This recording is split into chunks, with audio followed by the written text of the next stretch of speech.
জানাবো সাবেক মেয়র তাপস ও তার পরিবারের ব্যাংক হিসাব জব্দ। শেখ হাসিনা কোথায় আছেন জানালেন জয়। আমরা ছাত্রলীগের ২০ দাঁত ভেঙে দিয়েছি বললেন হাসনাত আব্দুল্লাহ। আদালতে সাবের হোসেন চৌধুরীর উপর ডিম নিক্ষেপ ও হামলা। জানাবো সাবেক ভূমিমন্ত্রী সাইফুজ্জামান ও তার স্ত্রীর দেশ ত্যাগে নিষেধাজ্ঞা।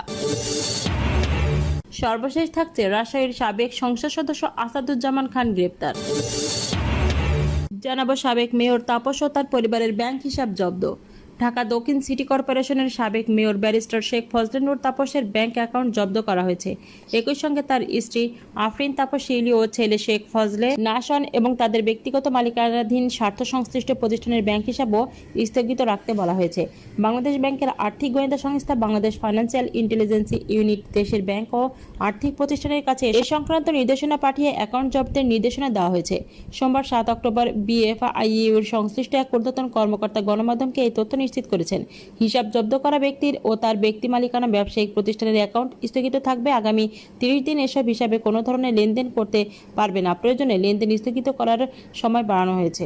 লেনদেন স্থগিত করার এই নির্দেশের ক্ষেত্রে মানি লন্ডারিং প্রতিরোধে বিধিমালা সংশ্লিষ্ট ধারা প্রযোজ্য হবে বলে বিএফআইইউর চিঠিতে বলা হয়েছে। চিঠিতে ফজলে নূর তাপসের নাম, জাতীয় পরিচয়পত্রের তথ্য দেওয়া হয়েছে। বিএফআইইউ এর নির্দেশনায় আরও বলা হয়েছে, যেসব হিসাব স্থগিত করা হয়েছে তাদের হিসাব সংশ্লিষ্ট তথ্য বা দলিল, যেমন হিসাব খোলার ফর্ম, কেওয়াইসি ও লেনদেন বিবরণী যাবতীয় তথ্য চিঠি দেওয়ার তারিখ থেকে ২ কার্যদিবসের মধ্যে বিএফআইইউতে পাঠাতে হবে।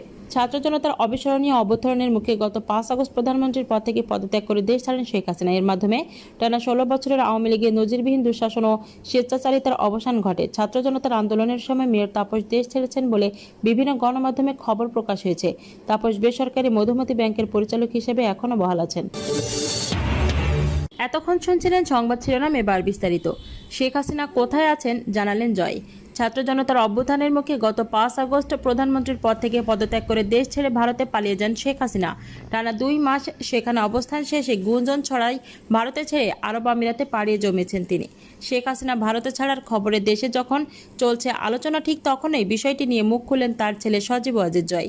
সোমবার ৭ অক্টোবর রাতে গণমাধ্যমের সঙ্গে আলাপকালে সজীব ওয়াজেদ জয় বলেন, আমার মা ভারত ছেড়ে গিয়েছে বলে সে খবর শোনা যাচ্ছে, সেটি সঠিক নয়। তিনি এখনও ভারতেই অবস্থান করছেন। এর আগে সজীব ওয়াজেদ জয় বলেছেন, সাবেক প্রধানমন্ত্রী শেখ হাসিনার ভারত ছাড়তে কোনো চাপ নেই। জাতীয় সংসদ নির্বাচনে শেখ হাসিনা অংশ নেওয়ার প্রসঙ্গে গত ৩ অক্টোবর টাইম ম্যাগাজিনের সঙ্গে কথা বলেন সজীব ওয়াজেদ জয়। জাতীয় নির্বাচনে শেখ হাসিনা অংশগ্রহণের বিষয়ে তিনি বলেন, তার মা নির্বাচনে লড়বেন কিনা এই বিষয়ে এখনও কোনো সিদ্ধান্ত হয়নি। নির্বাচনে নিজের অংশগ্রহণের বিষয়ে কোনো সিদ্ধান্ত নেননি জানিয়ে জয় বলেন, আমরা কখনোই রাজনৈতিক উচ্চাকাঙ্ক্ষা ছিলাম না, কিন্তু বর্তমান পরিস্থিতিতে কে জানে, আমি এখনও কোনো সিদ্ধান্ত নেইনি। গত ৫ আগস্ট ছাত্র জনতার আন্দোলনে ক্ষমতাচ্যুত হয়ে ছোট বোন শেখ রেহানাকে নিয়ে ভারতে চলে যান শেখ হাসিনা। বাংলাদেশের সামরিক বাহিনীর একটি বিমানে দিল্লির কাছে পাকিস্তানের হিন্দন বিমান ঘাঁটিতে অবতরণ করেন তারা। এরপর থেকে তারা কোথায় আছেন তা জানা যায়নি। এদিকে শেখ হাসিনার সঙ্গে থাকা কূটনৈতিক পাসপোর্টও বাতিল করে দিয়েছে অন্তর্বর্তী সরকার।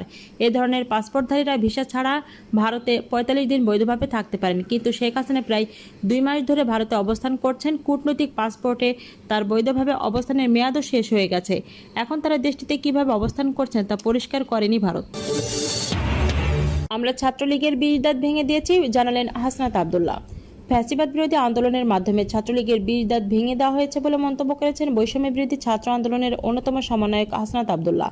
সোমবার ৭ অক্টোবর বিকেলে রাজধানীর জাতীয় জাদুঘরের সামনে আয়োজিত ছাত্র জনতার সংহতি সমাবেশে এই মন্তব্য করেন তিনি। হাসনাত আব্দুল্লাহ বলেন, গত ১৬ বছর ধরে দেশের সব ক্যাম্পাসে ছাত্রলীগের সন্ত্রাসীরা শিক্ষার্থীদের উপর হামলা করেছে। আমরা অনেক শিক্ষক ও প্রক্টর দেখেছি যারা ছাত্রলীগের সন্ত্রাসীদের প্রশ্রয় দিয়েছেন। ছাত্রলীগের হামলায় কেউ মারা গেলে সে হয় আবরার, আর যে বেঁচে যায় সে হয় শিবির। আজকে ছাত্রলীগে তুমি কোথায়? সাদ্দাম, ইনান তোমরা কোথায়? ফ্যাসিবাদ বিরোধী আন্দোলনের মাধ্যমে আমরা ছাত্রলীগের 20 দাঁত ভেঙে দিয়েছি। এ সমন্বয়ক বলেন, বিভিন্ন রাজনৈতিক দলকে বলতে শোনা যায় তারা আওয়ামী লীগকে ক্ষমা করে দিয়েছে।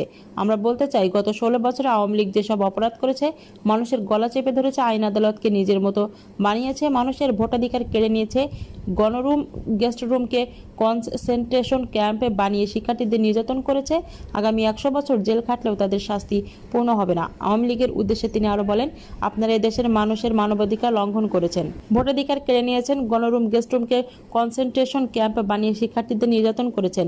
আপনারা যদি কখনো দেশে ফিরতে চান, আপনাদের প্রত্যেকের বিচার নিশ্চিত করে ছাত্র নাগরিক সিদ্ধান্ত নেবে আপনারা দেশে থাকতে পারবেন কিনা। ছাত্র নাগরিক সিদ্ধান্ত নিয়েছে 24 পরবর্তী বাংলাদেশ যতদিন থাকবে ততদিন এদেশে ফ্যাসিবাদের দোসর লাঠিয়াল বাহিনী ও সহযোগীদের পুনর্বাসন হবে না। আপনারা টুক করে এদেশে ঢুকে যাবেন এ আশা বাদ দিয়ে দেন। তিনি বলেন, গণ অভ্যুত্থানে শেখ হাসিনা পালিয়ে গেলেও ভারতে বসে দেশের বিরুদ্ধে ষড়যন্ত্র করে যাচ্ছেন। ওয়েস্টার্ন ও ভারতীয় মিডিয়ায় আমাদের ছাত্র জনতার অভ্যুত্থানকে জিহাদি অভ্যুত্থান বলে প্রচারের চেষ্টা করছেন। আমরা বলতে চাই, এটা কোনো জিহাদি অভ্যুত্থান ছিল না, এটা ছিল জুলুমের বিরুদ্ধে মজলুমের অভ্যুত্থান। যারা দেশের প্রতিটি ইঞ্চি মাটিতে জুলুম কায়েম করেছিল, এই অভ্যুত্থানের মাধ্যমে আমরা তাদের কবর রচনা করেছি।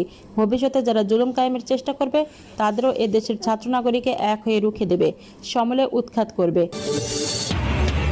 জানাবো আদালতে সাবের হোসেন চৌধুরীর উপর ডিম নিক্ষেপ ও হামলা। ঢাকায় মেট্রোপলিটন ম্যাজিস্ট্রেট কোর্টের সামনে সাবেক বন ও পরিবেশ মন্ত্রী সাবের হোসেন চৌধুরী, এনবিআরের সাবেক চেয়ারম্যান নজিবুর রহমান ও সাবেক নিরাপত্তা বিভাগের সিনিয়র সচিব আমিনুল ইসলামের উপর পচা ডিম নিক্ষেপ করেছেন বিএনপি-পন্থী আইনজীবী ও নেতাকর্মীরা। সোমবার 7 অক্টোবর ঢাকার চিফ মেট্রোপলিটন ম্যাজিস্ট্রেট আদালতের সামনে ও ভেতরে বিএনপি কর্মী মকবুল হত্যা মামলার রিমান্ডে শুনানি চলাকালীন শেষে এ ঘটনা ঘটে। এদিন বিকেলে রিমান্ডে শুনানি চলাকালে তাদের উপর ডিম নিক্ষেপ করেন বিএনপি-পন্থী আইনজীবীরা। এরপর বিচার শেষে পুলিশ সদস্যরা সাবের হোসেন সহ এনবিআরের সাবেক চেয়ারম্যান নজিবুর রহমান এবং স্বরাষ্ট্র মন্ত্রণালয়ের নিরাপত্তা বিভাগের সাবেক সিনিয়র সচিব আমিনুল ইসলামকে এজলাস থেকে আদালতে হাজতখানায় নিয়ে যাওয়ার সময় এই ঘটনা ঘটে। সরেজমিনে দেখা যায়, আদালতে বিএনপি কর্মী মকবুল হত্যা মামলায় শুনানি চলছে। হঠাৎ বিদ্যুৎ চলে যায়। এ সময় বিএনপির আইনজীবীদের দিক থেকে আসামিদের কাস্টডিতে কয়েকটি ডিম নিক্ষেপ করা হয়। এরপর বিচার শেষে পুলিশের ব্যারিকেডের মাধ্যমে আসামিদের হাজতখানার দিকে নেওয়া হয়। এ সময় আসামিরা আদালতের গেট থেকে হাজতখানায় যাওয়ার রাস্তায় পৌঁছা মাত্র আগে থেকে অবস্থান নিয়ে বিএনপি নেতাকর্মীরা তাদের লক্ষ্য করে ডিম নিক্ষেপ করতে থাকেন। আদালতের দোতলা এবং বারান্দা থেকেও ডিম নিক্ষেপ করা হয়। কেউ কেউ আসামিদের কিল ঘুষি এবং কি দেওয়ার চেষ্টা করে। জানাবো সাবেক ভূমিমন্ত্রী সাইফুজ্জামান ও তার স্ত্রীর দেশ ত্যাগে নিষেধাজ্ঞা। সাবেক ভূমিমন্ত্রী সাইফুজ্জামান চৌধুরী ও স্ত্রী রুকমিলা জামানের দেশ ত্যাগে নিষেধাজ্ঞা দিয়েছে আদালত। দুর্নীতি দমন কমিশনের আবেদনের পরিপ্রেক্ষিতে ঢাকা মহানগর দায়রা জজ মোহাম্মদ আসামসে জগলুল হোসেনের আদালতে এই আদেশ দেন। দুদকের কোর্ট ইন্সপেক্টর আমির হোসেন এই তথ্য জানিয়েছেন। এর আগে দুদকের উপপরিচালক রামপ্রসাদ মণ্ডল তাদের দেশ ত্যাগে নিষেধাজ্ঞা চেয়ে আদালতে আবেদন করেন। দুদকের পাবলিক প্রসিকিউটর মীর আহমেদ আলী সালাম শুনানি করেন। আবেদনে বলা হয়েছে, সাইফুজ্জামান চৌধুরীর বিরুদ্ধে যুক্তরাজ্যের হাজার হাজার কোটি টাকা পাচার সহ বিভিন্ন অনিয়ম ও দুর্নীতির মাধ্যমে অবৈধ সম্পদ অর্জনের অভিযোগ করা হয়েছে। প্রাথমিকভাবে প্রাপ্ত তথ্যের আলোকে জানা যায়, অভিযোগ সংশ্লিষ্ট সাইফুজ্জামান চৌধুরী অবৈধভাবে অর্জিত অর্থ বিদেশে পাচার করে তার নিজ ও পরিবারের সদস্যদের নামে যুক্তরাজ্যে 350টি, সংযুক্ত আরব আমিরাতে 228টি এবং যুক্তরাষ্ট্রের 9টি সহ অন্যান্য দেশেও বাড়ি, অ্যাপার্টমেন্ট সহ অন্যান্য সম্পদ অর্জন করেছেন। সর্বশেষ জানাবো, রাজশাহীর সাবেক সংসদ সদস্য আসাদুজ্জামান খান গ্রেফতার। রাজশাহীর 3 আসনের সাবেক সংসদ সদস্য আসাদুজ্জামান খানকে গ্রেফতার করেছেন র্যাব। রোববার ঢাকায় বারিধারা এলাকা থেকে তাকে গ্রেফতার করা হয়।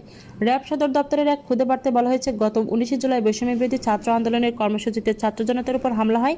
ওই ঘটনায় সাবেক এই সংসদ সদস্যের বিরুদ্ধে মামলা হয়েছে। তাকে রাজশাহীর বোয়ালিয়া থানায় হস্তান্তর করা হবে।